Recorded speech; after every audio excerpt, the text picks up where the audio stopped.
between black men and white women's. There was a book that was published in 1975 by a guy named Kyle Onscott, I think. I'm getting his last name wrong. It's titled Mandingo, and it became a network television film as well. It went into the popular culture. Now it's resurfacing, but so far as I know, I have never heard the name of Sean Puff Daddy Combs being mentioned in that context. Now, the man who made Puff Daddy, we all know this by now, the man who made Puff Daddy had his Mandingo, get on his knees in order to rise into the hierarchy. Right. He was once the head of CBS Records. I won't see. He's like Voldemort. I dare not speak his name. Yeah, there you go. I think I don't even need to say his name. I need to rinse out my mouth whenever his name crosses my lips. Right. So he went gay, right? Or he came out, according to his second biography, Clive. But he fancied black males. He was a Mandingo fancier, right? And that's one of the secrets that are not being talked about in all these discussions about these rap and hip hop people who are accused of being on the down low. And that now is including the name 50 Cent is also coming up in that context. But it's a white-black combination there. We have a guy here in California, right? He was a Democratic Party functionary who is now in prison for having Mandingo parties in Hollywood. And it was due to an African-American citizen of Los Angeles, a journalist who kept out the pressure to finally throw him in jail. His name's Buck. It's not his real name. I forgot his first name. But if you look at BUCK, black males died in his West Hollywood apartment, which, by the way, West Hollywood is also where Andrea Harrell died. And for those of you who don't know, West Hollywood is gay central. This is like the West Village of New York or the Castro Street in San Francisco. In London, what would it be? Notting Hill? I'm just astounded by what this Ed Buck did. Oh, yeah. You're reading about that? Yeah, Ed Buck. yeah. That's not his name. He's actually a Hazarian, like Clive Davis. And I'm sure Davis... He was injecting them with substances in exchange for carnal activity, which led to overdoses, and he got 30 years. Yes. And he was a wealthy donor? To the Democratic Party. And he was close to Adam Schiff, who's a prominent congressman here in the U.S. Shifty Schiff. Not only did 2 die, there were multiple other ODs. Yes. And they were black men. That article probably doesn't say that. Buck used his money and privilege to exploit the wealth and power imbalances between himself and his victims, who were unhoused, destitute, and or struggling with addiction. He spent thousands of dollars on substances and party and play sessions that destroyed lives and bred insidious addictions. Remember, they were all... Yeah, go ahead. It says 2 died, a 3rd man overdosed, all 3 men were black. Yes. Wow. He was nicknamed Dr. Kavori, and he had at least 10 victims, and would give them the substances while they were unconscious. Yes. One victim was unable to move after he gave him a tranquilizer. And then when Buck wanted him to leave his home, Buck became frustrated and obtained a power saw from the closet, turned it on, and approached the victim with it. Oh my God. He viewed human beings as playthings, destroying their lives merely to appease his own carnal gratification. Mm-hmm. Oof. Never heard of this guy. This is one sicko, Professor. Well, this information was suppressed because it was real. It was so real. And with stories like this makes Harvey Weinstein look like an angel by comparison. If I was on his defense team, I would put that out in the news firmament to condition the environment out of which his jury pool is going to be brought to bear in this decision here, right? But the deal is, he was a Democratic Party insider, both locally and on the national level. And who was he serving? I think it was a foreign entity. Who was he serving as a pass-through to get the money in the right hands, right?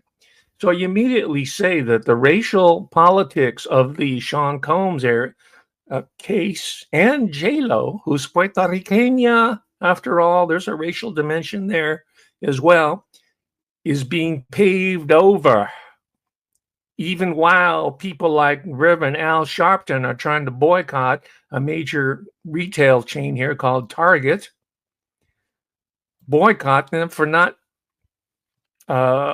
hewing to the DEI anymore, according to the government mandates.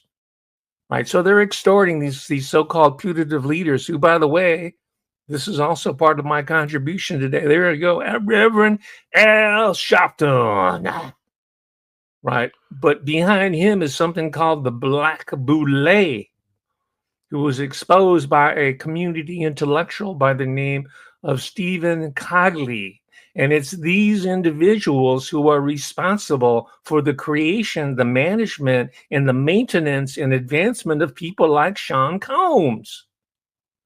All right, Sean Combs is not a standalone. He's not a one-off. He's a representative of a systemic evil that goes back to colonial times, if not earlier. Another fraternity, one of your viewers said, exactly. Literally, it's one of the Greek organizations. Kamala Harris belonged to the sorority out of Howard University in D.C., Alpha Kappa Alpha. It's these secret societies amongst the black bourgeoisie, like the BOULÉ, that run other Negroes. The whole NAACP was started by 10 high yellow, that is mostly white, with a little bit of black blood in them, to organize themselves, give themselves up to the establishment, the banking establishment, to control the rest of the black population. Now, the good news is the black population in general, thanks to shows like yours and other black intellectuals in the community, like Stephen Cogley, are getting and thanks to, ironically, YouTube and social media, the word is getting, it used to be a secret. It used to be a dark secret of these different trajectories, these secret societies, these historically black colleges and universities like Howard, like Spelman. And Spelman, by the way, Laura Spelman was a Rockefeller, all right? So a deal was struck in order to create hip hop and rap in a certain direction to keep the black masses down. Because if there's one thing that the masters are afraid of, that's a slave rebellion, right? And the largest slave rebellion since the time of Spartacus took place in San Domingo by Toussaint L'Ouverture, right? The great black Jacobin, as it's been called, because he was making revolution and freed his people in Haiti around the time of the French Revolution. So within the racial and the political consciousness of the ruling class, the fear of a black planet, this is a Public Enemy record, if you might recall, the fear of a black genetic biological overrun of the rest of the world runs pretty deep, very, very deep. And a prominent director by the name of Jordan Peele did a film called Get Out. This is highly recommended, that talks about the fetishization of the black body, the African body, and the parting out of it for organs and transplants for people with diseased organs, and getting into African genetics in order to improve or to maintain or to advance the physicality of the master group. This is called Get Out. It's put in the context of a fantasy horror film, but it really strikes at the heart of the deeper social historical horror of this relationship we're seeing play out right now. This is the deep source of the anxiety, Mr. Atwood. Professor, you've come out the gate really strong. I'm mesmerized. We've got almost 1,000 people watching live, and let me just you catch your breath while I do a quick poll. So put a 1 in the chat if you've already subscribed to Professor Hamamoto's YouTube channel. Put a 2 in the chat if you have not and you're about to subscribe with the link I am putting in the live chat right now, or if you're watching in replay, in the description box. And put a 3 in the chat if Professor Hamamoto can bog off and you're never going to subscribe. So we've got lots of ones, couple of twos. It's all appreciated, folks. The more we bribe the professor with our subscribers, the more likely he will come back and bedazzle us with his knowledge. Yeah, otherwise I might go into trial consulting. It's a lucrative field. I have colleagues who so she sold a multi-million-dollar business and we were in the same state of poverty. The way you She's wove up there, I'm all still of those, down here. Pardon me? The way you wove all of those news stories that I confronted you with, yes, into the historical roots of everything. Oh, absolutely. Mesmerizing. Well, hip hop and rap is the music of the people, but the deal is that all these so-called music critics and Rolling Stone, the globalist rag, New York Times, or the ones in academia are the worst. They're missing the plot totally, because you know what? They don't understand the metaphysics of it. They're all atheists anyway, right? They're highly secularized in the sense that if it's not something that they can see and touch and smell empirically, then it doesn't exist for them. That's their own little bias, right? But, we're talking about corporations that are in tune with it. They know exactly what's going on. One of the founding fathers of CBS Corporation and CBS Records, which later was acquired by Sony in 1988, that's a Sony CBS brand, was Dr. Frank Stanton. He joined CBS in 1935 with a PhD from Oregon State University, and he studied the behavioral science, advertising, mass persuasion, and how he was going to use the new medium of radio and then television in order to capture the audience's imagination. And the CBS record division was an integral part of that later on, especially when network television revenues begin to drop off, right? And we all know that Clive Davis was fired in 1973 from CBS Records. But it all comes from depth psychology, the manufacture of anxiety. Oh, I have body odor, or I'm not pretty enough. I need a shave. I need to eat bananas for breakfast. This all comes from the fertile imagination of Siggy Flight's nephew, Edward Bernays. All your audience knows this.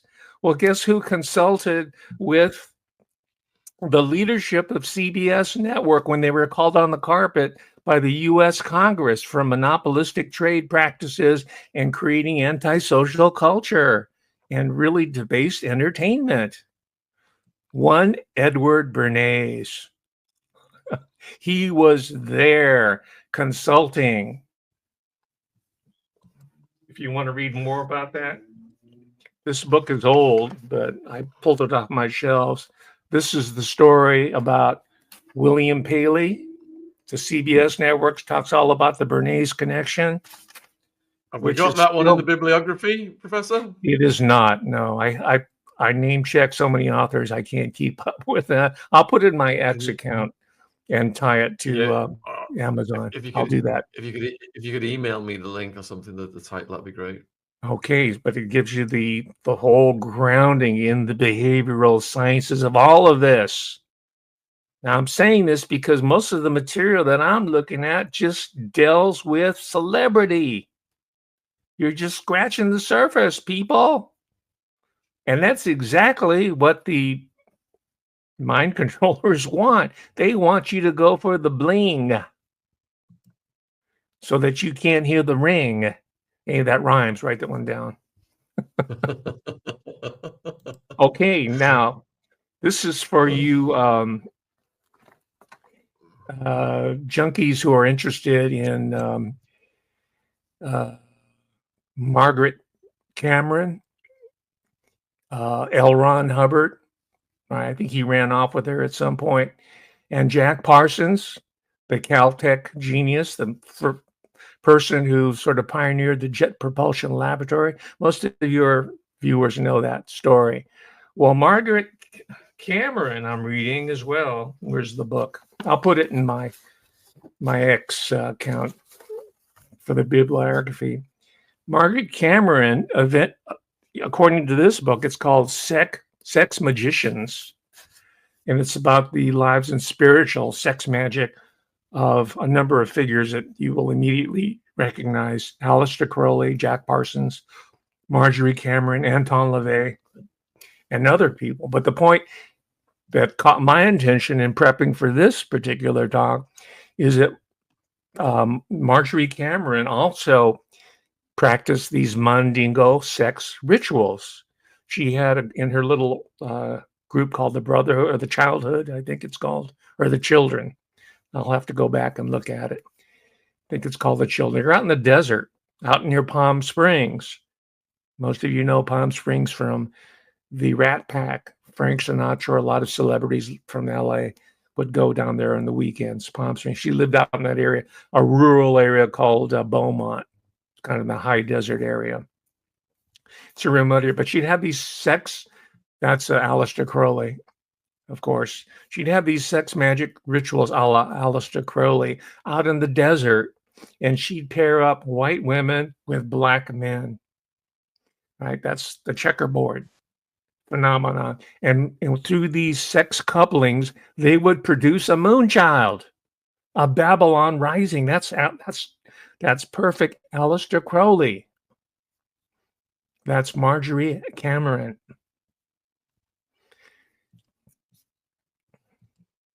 The ex-wife of Jack Parsons, who blew himself up or who was blown up. And she was in the same circles as the filmmaker, the avant-garde filmmaker, and gadfly Kenneth Anger. This is all part of the same milieu. And one of the guests of Marjorie Cameron out there in the desert was none other than Gerald Gardner. Does that ring a bell? Am I getting this right? Oh, I'm sorry, Gerald Hurd, not Gerald Gardner. That's a big difference. He was a British writer, and at the time he was working with Aldous Huxley. Huxley had moved to New Mexico for a while, en route to LA, where he was hired by the studios to look over scripts and do some writing to put in some New World Order theater into Hollywood Anglo-American film productions. So she was part, that's Marjorie Cameron herself right there, who later went off her rocker. She moved back to West Hollywood. This is all part of that. This is the LA of Buck, of Adam Schiff, of Harvey Weinstein, all of them. A lot of these people lived up in the Pacific Palisades. They lived in Pasadena. That's a younger Aldous Huxley. Pasadena, Altadena, which is where the Caltech is situated, and the JPL. That's also where Murray Gell-Mann had his institutional home, the physicist, the Nobel Prize laureate in physics, I think 1969, Murray Gell-Mann. all these characters came together. No wonder we're seeing all this ugliness pour out of the portal. They come crawling out of these fissures in the landscape. They're coming out in droves in 2025. And thanks to independent scholars and reporters and researchers, people like yourself. I was reading your book on Jimi Savile. It's right here behind me. Thank you. The knowledge base has grown astronomically. The secret's out. Should we sneak in some questions, Professor, or are you still on a roll? Want some challenging questions? Please put challenging questions in the chat. Ripple wants to know, have you heard of the Idaho 4 Greek fraternities? I have not, but I will check into it. The Greek, so-called Greek societies are often behind a lot of these inexplicable crimes, these missing persons situations. But yes. Uber wants to know, with a behavior analyzing skill set, could he get a job as a trial consultant? In my personal opinion, if you have a graduate degree, PhD level, I think you'd have a good shot at it. I don't know how old you are or what your experience is, but I think those are the men. If you've been in academia, if you're like a sort of a retread from the university, that they like those people because they know how to think analytically. Yeah. Was Manson a CIA asset? According to the book